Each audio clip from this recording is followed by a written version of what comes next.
Hello बच्चों, स्वागत है तुहाडा पंजाब जॉब टारगेट दे यूट्यूब चैनल ते बच्चे अज आपां देखांगे कि CO2 तो किन्ने क्वेश्चन बन सकते हैं।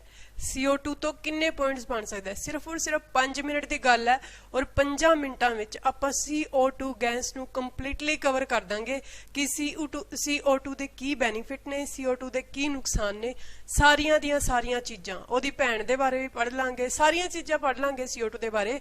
और मैं देखिया कि CO2 तो ना CO2 गैस तो क्वेश्चन बन जाता है। तो 5 मिनटां की गल है, तुसीं क्वेश्चनस नूं पूरी तरह पढ़ना तो ठीक है। तो वीडियो पसंद आई तो लाइक कर दियो। तो सब तो पहला आप चलते हैं CO2 ते, ठीक है। CO2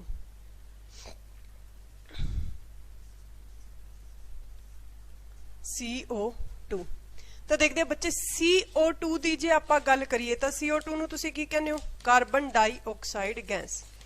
CO2 हुंदी है बच्चे तुहाडी कार्बन डाइऑक्साइड गैस, ठीक है। CO2 हुंदी है कार्बन डाइऑक्साइड गैस।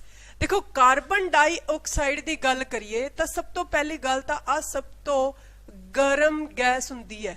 जे तुहाडे तो पेपर च पूछा जाए कि सब तो हॉटेस्ट गैस केड़ी है तो सब तो गर्म गैस जिहड़ी हुंदी है बच्चे वो हुंदी है CO2। सब तो ज्यादा गर्म गैस पूछी जाए तो तुसी की दसोगे, कार्बन डाइऑक्साइड यानी CO2 जिहड़ी हुंदी है वो सब तो ज्यादा गर्म गैस हुंदी है। उस तो बाद इहदे तो ही एक पॉइंट यूज होंदा है, सोडा वाटर विच यूज होने वाली गैस केड़ी है। सोडा वाटर विच यूज होने वाली गैस केड़ी है। तो बच्चे सोडा वाटर च जिहड़ी गैस यूज हुंदी है ना वो भी CO2 है, ठीक है। इन्वायरमेंट च या तुसी एवें लिख लो, वातावरण च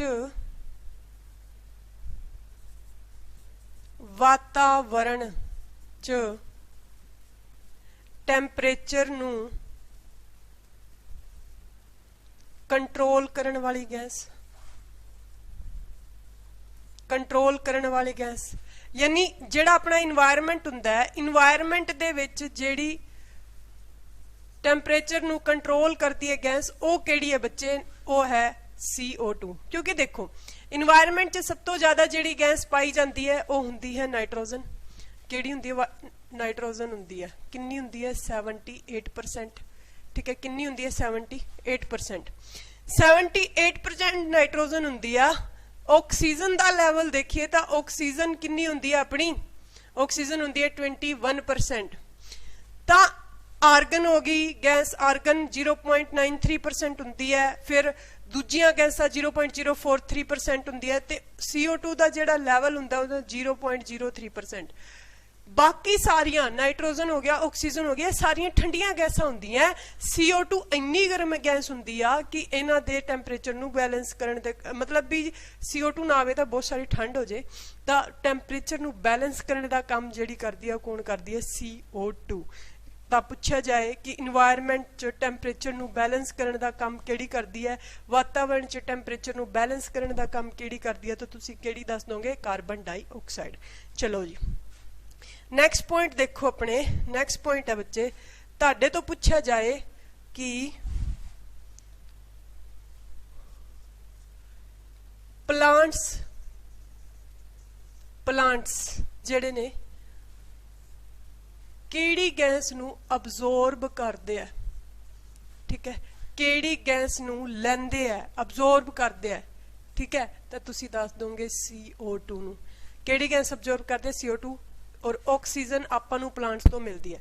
बट एट नाइट, रात दे समय की गल करिए, आपां नाइट की गल करिए तो पौधे भी CO2 रिलीज करते हैं। ध्यान रखियो, नाइट के समय ते पौधे भी CO2 रिलीज करते हैं। नाइट के समय ते पौधे CO2 रिलीज करते हैं, प्लांट्स अब्जॉर्ब करते हैं। वैसे CO2 नू कदों? दिन च। समझ आई? CO2 अब्जॉर्ब करनगे ताही फोटोसिंथेसिस का प्रोसैस होगा, ताही फोटोसिंथेसिस का प्रोसैस होगा ते पौधे अपना की बनाएंगे? फूड बनाएंगे। समझ आई गल नहीं? ठीक है। उस तो बाद ह्यूमन बॉडी जिहड़ी है वो केड़ी गैस रिलीज करती है? ह्यूमन बॉडी केड़ी गैस रिलीज करती है? तो ह्यूमन बॉडी केड़ी गैस रिलीज करती है? CO2। सब तो ज्यादा गर्म गैस CO2 की। सब तो ज्यादा हैवी गैस केड़ी है? सब तो ज्यादा हैवी गैस केड़ी है? तो सब तो ज्यादा हैवी गैस दी भी जे आपां गल करिए तो सब तो ज्यादा हैवी गैस भी केड़ी हुंदी है बच्चे? CO2। सब तो ज्यादा हैवी गैस दी भी जे आपां गल करिए तो केड़ी हुंदी है? CO2 हुंदी है। प्लांट्स अब्जॉर्ब करते हैं CO2, नाइट दे ਲੈਂਦੇ ਆ, ਨਾਈਟ ਨੂੰ ਲੈਂਦੇ ਆ CO2, ਯਾਨੀ ਲੈਂਦੇ ਕਿ ਛੱਡਣਾ ਸ਼ੁਰੂ ਕਰ ਦਿੰਦੇ ਆ, ਲੈਂਦੇ ਤਾਂ ਦਿਨ ਚ। ਹਿਊਮਨ ਬੋਡੀ ਕਿਹੜੀ ਗੈਸ ਨੂੰ ਅਬਜ਼ੌਰਬ ਕਰਦੀ ਹੈ? ਆਕਸੀਜਨ ਨੂੰ। ਤੇ ਕਿਹੜੀ ਗੈਸ ਨੂੰ ਰਿਲੀਜ਼ ਕਰਦੀ ਹੈ? CO2। ਹੈਵੀ ਗੈਸ ਕਿਹੜੀ ਹੈ? CO2। ਸੋਡਾ ਵਾਟਰ ਚ ਯੂਜ਼ ਹੋਣ ਵਾਲੀ ਗੈਸ ਕਿਹੜੀ ਹੈ? CO2। ਸਮਝ ਆ ਗਈ ਇੰਨੀ ਗੱਲ? ਠੀਕ ਹੈ। ਤਾਂ ਇਨਵਾਇਰਨਮੈਂਟ ਦੇ ਟੈਂਪਰੇਚਰ ਨੂੰ बैलेंस करने वाली गैस केड़ी है? CO2। तो इन्ने सारे दे सारे पॉइंट जेडे बनते हैं वो कादे तो बनते CO2। इस करके CO2 गैस इंपोर्टेंट सी, जो आप 5 मिनट क्लीयर करिए। होप सो क्वेश्चन मिल जे। क्वेश्चन मिलूगा तो याद करोगे। Thank you so much.